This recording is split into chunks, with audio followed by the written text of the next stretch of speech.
Hello दोस्तों, मैं हूं अमरदीप सिंह। आप सभी का स्वागत करता हूं अपने YouTube चैनल सीजीपीएससी नॉलेज में। दोस्तों, आज की क्लास उनके लिए है जो बच्चे महिला पर्यवेक्षक की तैयारी कर रहे हैं।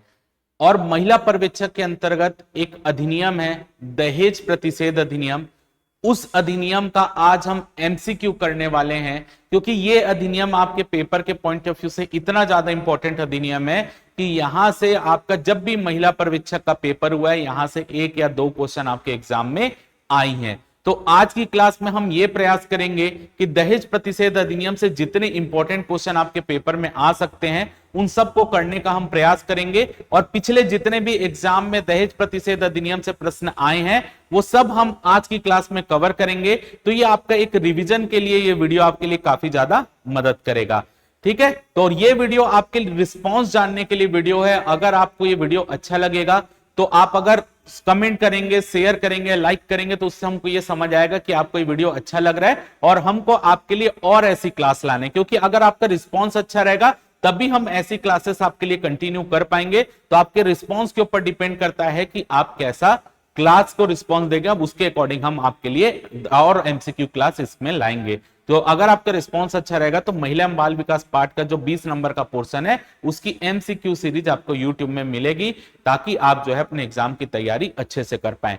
थोड़ा सा क्लास चालू करने से पहले थोड़ी सी चीज, अगर कोई भी बच्चा जो है अगर महिला पर्यवेक्षक की तैयारी करना चाह रहा है तो वो हमसे ऑनलाइन या ऑफलाइन दोनों तरीके से हमसे जुड़ सकता है। तो अगर वो महिला पर्यवेक्षक की तैयारी कर और हमसे अभी जुड़ना चाहते हैं तो ऑनलाइन या ऑफलाइन दोनों मोड में हमसे जुड़ सकते हैं, जिसका डिटेल आपको नीचे दिया गया है। अगर कोई बच्चा हमसे केवल महिला पर्यवेक्षक के महिला एवं बाल विकास विभाग वाला जो 20 नंबर का पोर्शन है उसकी क्लास लेना चाहता है तो वो भी अलग से अवेलेबल है, ऑनलाइन ऑफलाइन दोनों मोड में अवेलेबल है। अगर आप हमसे ऑफलाइन जुड़ेंगे तो रायपुर में हमारा सेंटर है, वहां जुड़ सकते हैं। ऑनलाइन मोड में जुड़ना है तो सीजीपीएससी नॉलेज ऐप इंस्टॉल करके आप ऑनलाइन मोड में भी हमसे जुड़ सकते हैं। इसके अलावा महिला पर्यवेक्षक की 18 जुलाई से आपकी टेस्ट सीरीज भी स्टार्ट हो रही है, वो भी ऑनलाइन और ऑफलाइन दोनों मोड में स्टार्ट होगी। ऑनलाइन मोड में अगर आपको टेस्ट सीरीज खरीदना है तो 149 उसका प्राइस है। टोटल उसमें जो है 1200 क्वेश्चन यानी 12 टेस्ट होंगे, जिसमें 7 आपके फुल लेंथ टेस्ट होंगे, जिसका शेड्यूल ऐप में पहले से डाला हुआ है। अगर आप ऐप में जाकर देखेंगे तो शेड्यूल मिल जाएगा। अगर हमसे आप ऑफलाइन मोड में हमसे जुड़ना चाहते हैं तो रायपुर ब्रांच है, जहां पर 18 तारीख से शाम को 4 से 6 के बीच का आपका टेस्ट होगा।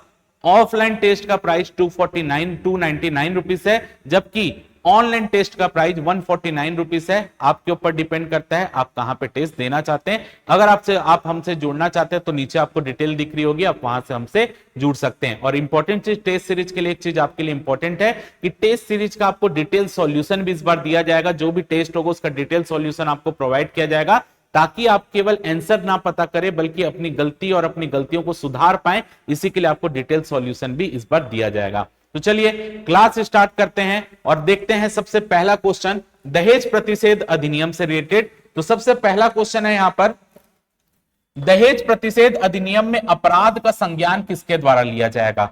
यानी क्वेश्चन का पूछने का मतलब यह है कि दहेज प्रतिषेध अधिनियम के अंतर्गत अगर कोई अपराध होता है और उस अपराध को न्यायालय में ले जाया जाता है तो वो किसके न्यायालय में इस अपराध को ले जाया जाएगा।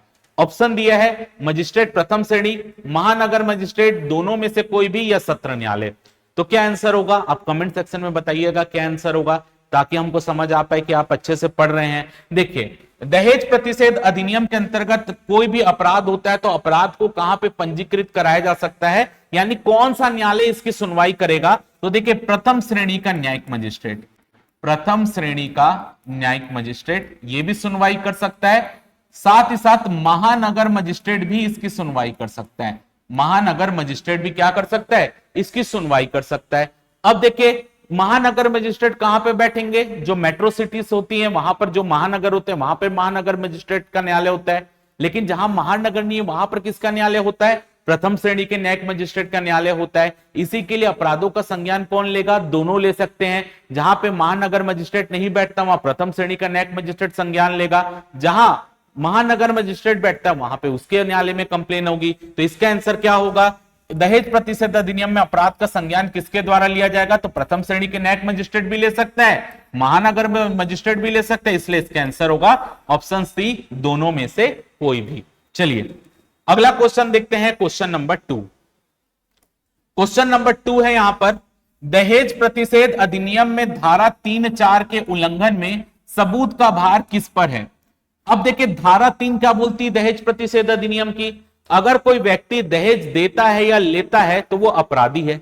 धारा 4 ये बोलती है कि शादी के बाद अगर या शादी के समय अगर कोई दहेज मांग रहा है या दहेज दे रहा है तो ऐसी स्थिति में जो अपराध होता है वो धारा 4, और जो दहेज ले लिया है शादी हो गई है उसमें धारा 3 लगती है। यानी शादी के बाद जो दहेज के लिए प्रताड़ित करता है, यानी उसने क्या कर लिया, दहेज दे या ले लिया है, तो ऐसी स्थिति में वहां पे धारा 3 लगेगी। और धारा 4 कहां पे लगती है, जो शादी हो रही है, अभी शादी हुई नहीं है, शादी हो रही है और ऐसी स्थिति में वो दहेज की मांग कर रहे हैं। दोनों में अंतर आपको समझना है। धारा 3 में दहेज का लेना देना हो गया है, जबकि धारा 4 वहां पे लग रही है जहां पर दहेज अभी मांगा जा रहा है, यानी शादी हो रही है और दहेज मांगा जा रहा है।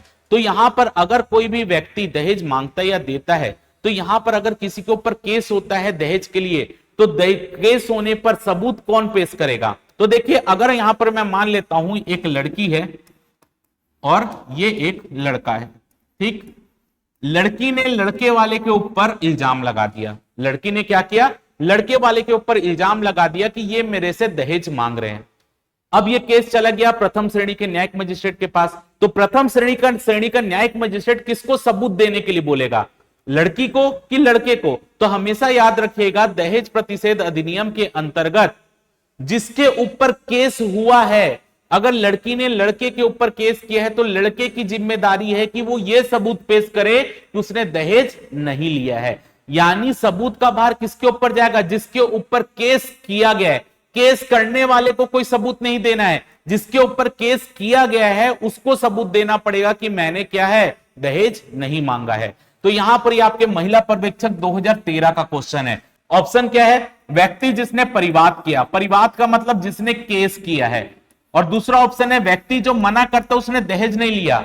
अब देखिए कौन व्यक्ति मना करेगा जिसने दहेज नहीं लिया, जिसके ऊपर केस होगा। न्यायिक मजिस्ट्रेट पूछेगा कि आप क्या है, आप अपनी सफाई दीजिए, तो जिसके ऊपर केस हुआ है बोलेगा ना न्यायाधीश जो है मैंने कुछ नहीं किया, जज मैंने कुछ नहीं किया, जो ये इल्जाम लगे झूठे हैं, मैंने कोई भी दहेज नहीं मांगा। यानी सबूत किसको देना पड़ेगा, लड़के वाले को देना पड़ेगा कि मैंने कोई दहेज नहीं मांगा। तो यहां पर ऑप्शन बी इसका करेक्ट आंसर है। व्यक्ति जो मना करता है उसने दहेज नहीं लिया है, इसको सबूत दिखाना पड़ेगा कि मैंने कोई भी दहेज नहीं लिया है। लड़की को कोई सबूत नहीं दिखाना पड़ेगा, लड़के को दिखाना पड़ेगा जिसके ऊपर केस हुआ है। इसलिए आंसर क्या होगा, ऑप्शन बी। चलिए अगला क्वेश्चन देखते हैं, क्वेश्चन नंबर 3, दहेज प्रतिषेध अधिनियम किन पर लागू नहीं होता। यानी दहेज प्रतिषेध अधिनियम किस पर लागू नहीं है, हिंदू, सिख, बुद्ध, मुस्लिम।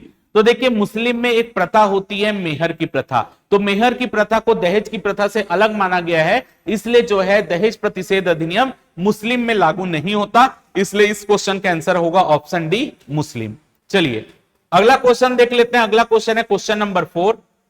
क्वेश्चन नंबर 4 है यहां पर, दहेज प्रतिषेध अधिनियम की किस धारा के अंतर्गत विज्ञापन पर पाबंदी लगाई गई है या विज्ञापन पर पाबंदी लगाई जा सकती है। यानी दहेज प्रतिषेध अधिनियम की ऐसी कौन सी धारा है जिस पर विज्ञापन पर पाबंदी है। देखिए क्या विज्ञापन पर पाबंदी है, कई लोग ऐसे विज्ञापन दे देते हैं कि मेरा बेटा इंजीनियर है, तो अगर कोई मेरे को 20 लाख रुपए का दहेज देगा तो हम उसकी शादी कर देंगे। तो वहां पर अगर कोई विज्ञापन दे रहा है और विज्ञापन में दहेज की बातों को वहां पर लिख रहा है कि मेरा बेटा इतना, ये एलिजिबल बेटा है, अगर आप जो है इतना पैसा देंगे तो हम आपसे शादी करवा देंगे। लेकिन ऐसा जो दहेज का, क्योंकि ये विज्ञापन क्या हो गया, दहेज का, तो कोई ऐसा दहेज से रिलेटेड कोई भी विज्ञापन जो है वो पेपर में नहीं दे सकता। हाँ शादी का विज्ञापन दे सकते हैं कि ये योग्यता है, अगर कोई अच्छी कन्या मिलेगी तो आप जो है इस नंबर पे संपर्क कर सकते हैं, लेकिन ये नहीं लिखेगा कि मेरे को इतना दहेज चाहिए। तो ये विज्ञापन की पाबंदी जो है, अगर कोई ऐसा विज्ञापन देता है जिसमें दहेज का प्रचार किया जा रहा है तो ऐसे विज्ञापन पर क्या है, रोक लगी है। लेकिन कोई अगर ऐसा विज्ञापन देता है तो उसके लिए सजा का भी प्रावधान है। तो वही पूछ रहे कि ये विज्ञापन पर पाबंदी कौन सी धारा के तहत लगी है, धारा 4, 5, 4 का या 6 का। तो इसका आंसर है धारा 4 का। धारा 4 का के तहत क्या की गई है, दहेज लेने या देने पर या विज्ञापन देने पर पाबंदी की, उसमें जो है कोई भी दहेज से रिलेटेड विज्ञापन नहीं दे सकता। चलिए अगला क्वेश्चन देख लेते हैं, क्वेश्चन नंबर 5। क्वेश्चन नंबर 5 पे यहां पर, निम्नलिखित में से क्या असत्य है। इस अधिनियम के अपराध किस श्रेणी के होते हैं, इसमें आपको असत्य चीज बताना है। तो देखिए दहेज प्रतिषेध अधिनियम के अपराध जो होते हैं वो संज्ञेय श्रेणी के होते हैं। संज्ञेय का मतलब क्या है, किसी व्यक्ति को बिना वारंट के गिरफ्तार कर सकते हैं, यह संज्ञेय होता है। अजमानती है, दहेज प्रतिषेध अधिनियम के अंतर्गत जो भी अपराध है वो अजमानती है। अजमानती का मतलब अगर उसके खिलाफ दहेज प्रतिषेध अधिनियम के अंतर्गत केस हुआ है तो उसको केस के दौरान कभी भी जमानत नहीं मिलेगी। और तीसरा है असमनी है। असमनी का मतलब क्या होता है, असमनी का मतलब होता है कि दहेज प्रतिषेध अधिनियम के अंतर्गत अगर कोई भी न्यायालय में केस दायर होगा तो केस के दौरान लड़का पक्ष और लड़की पक्ष आपस में समझौता नहीं कर सकते। तो ये आपके अपराध क्या क्या है, संज्ञेय है, अजमानती है और असमनी है। तो इसमें पूछा है क्या असत्य है, तो देखिए संज्ञेय है, असमनी है, अजमानती, क्या गलत है, जमानती है, ये वाला गलत है क्योंकि जमानत तो मिलती नहीं, इसलिए आंसर क्या होगा, ऑप्शन ए होगा। चलिए अगला क्वेश्चन देख लेते हैं। अगला क्वेश्चन है सलाहकारी बोर्ड में कितनी महिला सदस्य होनी चाहिए। तो देखिए दहेज प्रतिषेध अधिनियम के अंतर्गत धारा नंबर 8ख, धारा नंबर 8ख, तो धारा नंबर 8ख के तहत दहेज प्रतिषेध अधिकारी की नियुक्ति होती है और दहेज प्रतिषेध अधिकारी को सलाह देने के लिए एक सलाहकारी बोर्ड बनता है और उस सलाहकारी बोर्ड में 5 मेंबर हो सकते हैं, जिनमें कितनी महिला होनी आवश्यक है, 2 महिला होनी आवश्यक है। तो क्वेश्चन क्या पूछा है, कितनी महिला होनी आवश्यक है, तो 2 महिला होनी आवश्यक है, यानी डी इसका आंसर होगा। अगर आपसे पूछा सलाहकारी बोर्ड में कितने मेंबर हो सकते हैं तो 5 मेंबर हो सकते हैं, लेकिन यहां पर महिला पूछा है तो कम से कम 2 महिला होनी चाहिए, इसलिए बी इसका करेक्ट आंसर है। चलिए अगला क्वेश्चन देखते हैं, क्वेश्चन नंबर 7। क्वेश्चन नंबर 7 है यहां पर, यदि कोई व्यक्ति दहेज लेता या देता है तो कितना जुर्माना लगाया जा सकेगा। अगर कोई व्यक्ति दहेज लेता है या देता है तो कितना जुर्माना, तो देखिए धारा नंबर 3 ये स्पष्ट करता है कि अगर कोई व्यक्ति दहेज ले लिया या दे दिया, यानी शादी हो गई है और दहेज का लेना देना हो गया है, तो अगर कोई व्यक्ति दहेज का लेता है या देता है या दहेज लेना या देना दुष्प्रेरित करता है, दुष्प्रेरित यानी दूसरे को भड़काता है कि तू दहेज ले ले या दहेज दे दे, तो ऐसे व्यक्ति को कितनी सजा हो सकती है, ये आपका क्वेश्चन है।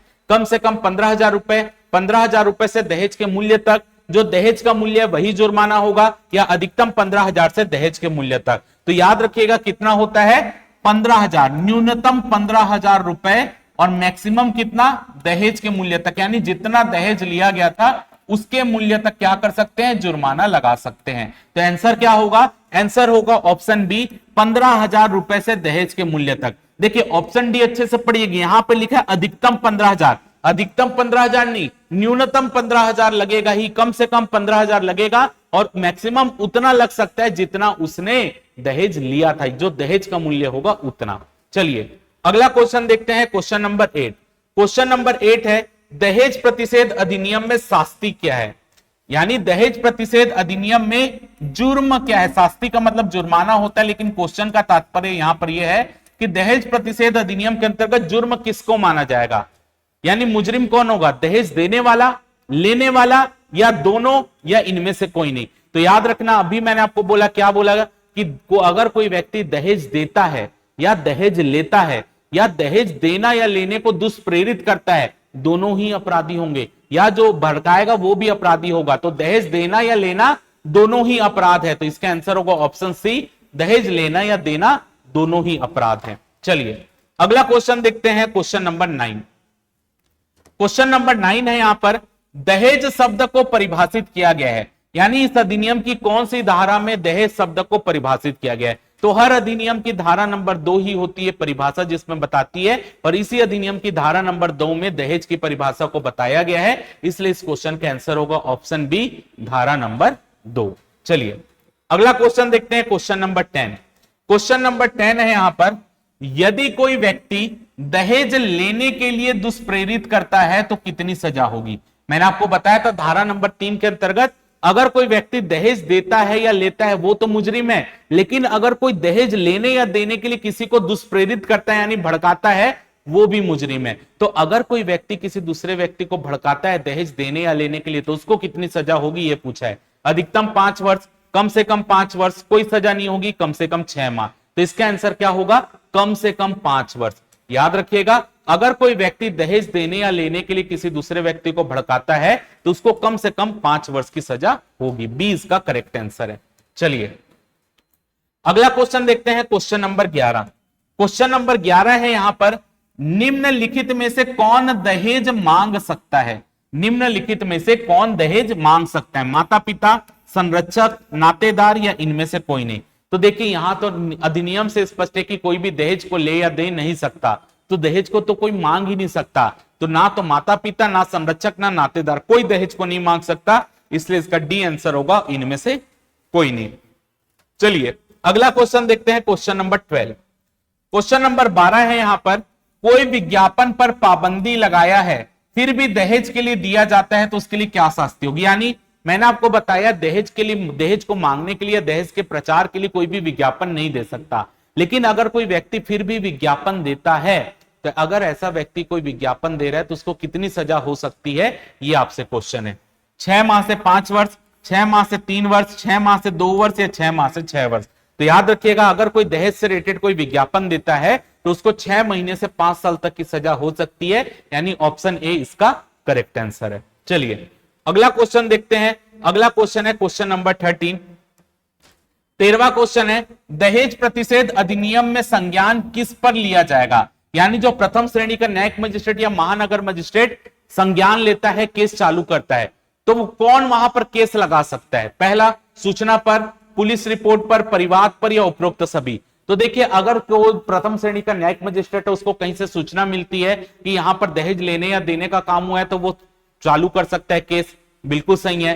पुलिस में कोई जाकर रिपोर्ट करता है कि मेरे से दहेज की मांग कर रहा है, तो पुलिस कहां लेकर जाएगी? प्रथम श्रेणी के न्यायिक मजिस्ट्रेट के पास जाएगी और वो केस को चालू करेगा, ये भी सही है। परिवाद यानी कोई डायरेक्ट जाकर प्रथम श्रेणी मजिस्ट्रेट के पास केस कर देता है कि ये मेरे से दहेज मांग रहा है, तब भी ये चालू कर सकता है, तो इसका आंसर क्या होगा? उपरोक्त सभी। यानी इन सभी मुद्दों पर अगर कहीं पर भी न्यायिक मजिस्ट्रेट इनके तीनों आधार पर क्या कर सकते हैं? केस को चालू कर सकता है दहेज के विरुद्ध। चलिए अगला क्वेश्चन देखते हैं, दहेज प्रतिषेध अधिनियम में दहेज मांगने पर कितनी शास्ति है? दहेज प्रतिषेध अधिनियम पर दहेज मांगने पर कितनी शास्ति, शास्ति का मतलब जुर्माना, कितनी शास्ति, जुर्माना या सजा है? कम से कम 6 माह से 2 वर्ष, 6 माह से 5 वर्ष, जुर्माना 10,000 रुपए, ए और सी दोनों। क्या आंसर होगा? तो याद रखिएगा कम से कम जो है 6 महीने से 2 वर्ष तक की सजा होती है दहेज मांगने पर, और साथ ही साथ 10,000 रुपए तक का जुर्माना भी लगाया जा सकता है, इसलिए इसका आंसर होगा ऑप्शन डी, ए और सी दोनों। क्लियर? चलिए अगला क्वेश्चन देखते हैं, जो पिछले बार महिला पर्यवेक्षक में आया भी था। दहेज प्रतिषेध अधिनियम का विस्तार है, यानी दहेज प्रतिषेध अधिनियम का विस्तार कहां पे है? संपूर्ण भारत पर, जम्मू कश्मीर राज्य के सिवाय, छत्तीसगढ़ राज्य पर, मध्य प्रदेश राज्य पर या उपरोक्त सभी? तो याद रखिएगा दहेज प्रतिषेध अधिनियम का विस्तार संपूर्ण भारत में है, जम्मू कश्मीर को छोड़कर। तो देखिए छत्तीसगढ़ तो संपूर्ण भारत में आ ही गया, मध्य प्रदेश भी संपूर्ण भारत में आ गया, तो क्या मेरे को उपरोक्त सभी लेने की जरूरत है कि नहीं? क्योंकि ये दोनों तो ऑटोमेटिक इसी में शामिल है, तो आंसर क्या होगा? ए होगा, संपूर्ण भारत में जम्मू कश्मीर के सिवाय। आखिरी क्वेश्चन देख लेते हैं, क्वेश्चन नंबर 16। ये भी महिला पर्यवेक्षक 2021 में आया था। यदि कोई व्यक्ति इस अधिनियम के प्रारंभ के पश्चात दहेज लेगा तो वह कारावास से दंडनीय होगा, जिसकी अवधि कितने वर्ष तक होगी, यानी कितने वर्ष तक जेल हो सकती है उसको? 10 वर्ष, 5 वर्ष, 3 वर्ष, 2 वर्ष। तो इस अधिनियम के चालू होने के बाद अगर कोई भी व्यक्ति दहेज लेता है या दहेज देता है तो उसको कम से कम कितनी सजा होती है? 5 साल की सजा। इसको मैंने ऊपर भी आपको ऐसा क्वेश्चन कराया था, आंसर क्या होगा? ऑप्शन बी, 5 वर्ष। क्लियर है? तो ये आपका पूरा दहेज प्रतिषेध अधिनियम से रिलेटेड जो इंपॉर्टेंट क्वेश्चन था उसको यहां पर मैंने करवा दिया है, जो पेपर की दृष्टि से आपके लिए इंपॉर्टेंट है। अगर आपको ये क्लास अच्छी लगी होगी तो एक बार बताइएगा कमेंट सेक्शन में कि सर हमको और क्लास चाहिए, तो मैं आपको जो 20 नंबर वाला पार्ट है उसके एमसीक्यू सीरीज आपको यूट्यूब में प्रोवाइड करवा दूंगा। लेकिन आपके रिस्पांस के ऊपर डिपेंड करता है कि आपका रिस्पांस कैसे आता है। अगर आपका रिस्पांस अच्छा रहेगा तो इसको हम कंटिन्यू करेंगे। थोड़ा सा मैं आपको टेस्ट सीरीज के बारे में बता दूं, डिटेल देख लीजिए। जो महिला पर्यवेक्षक की टेस्ट सीरीज है वो 18 जुलाई से स्टार्ट हो रही है, 9 अगस्त को आखिरी पेपर है, पूरा पार्ट वाइज पेपर है, देखिए पूरा। और साथ में आपके कंप्लीट टेस्ट, आपको 7 कंप्लीट टेस्ट मिलेंगे, 1200 क्वेश्चन है, टेस्ट नंबर टोटल टेस्ट 12 है, यानी टोटल क्वेश्चन हर टेस्ट में 100 क्वेश्चन होंगे तो 1200 क्वेश्चन मिलेंगे। ऑनलाइन टेस्ट का आपका जो आप ऑनलाइन भी ज्वाइन कर सकते हैं, ऑफलाइन भी ज्वाइन कर सकते हैं। ऑफलाइन टेस्ट का प्राइस 299 है, ऑनलाइन टेस्ट का प्राइस 149 है। अगर कुछ भी आपको दिक्कत हो तो आप जो है नीचे डिटेल दी गई है, आप वहां जो है उस नंबर पे आपको चल रही होगी पट्टी, आप उसमें नंबर दिए गए हैं, उन नंबर पे कॉल करके अपनी क्वेरी पूछ सकते हैं। और रिस्पांस के लिए बता दीजिएगा कि आपको और ऐसी वीडियो चाहिए, तो मैं आपके लिए ऐसी ही क्लास और लेके आऊंगा ताकि आपका रिवीजन अच्छे से हो पाए। क्लियर? तो मिलते हैं हम अगली क्लास में। आपके रिस्पांस अच्छा रहा तो हम जल्द आपसे मुलाकात करेंगे और इस एमसीक्यू सीरीज को हम आगे बढ़ाएंगे। तो फिलहाल के आज की क्लास में सिर्फ इतना ही। अगर आपको वीडियो अच्छा लगा हो तो वीडियो को जरूर लाइक करें, चैनल को सब्सक्राइब करें और वीडियो को ज्यादा से ज्यादा शेयर करें। फिलहाल के इस वीडियो में सिर्फ इतना ही। जय भारत, जय छत्तीसगढ़।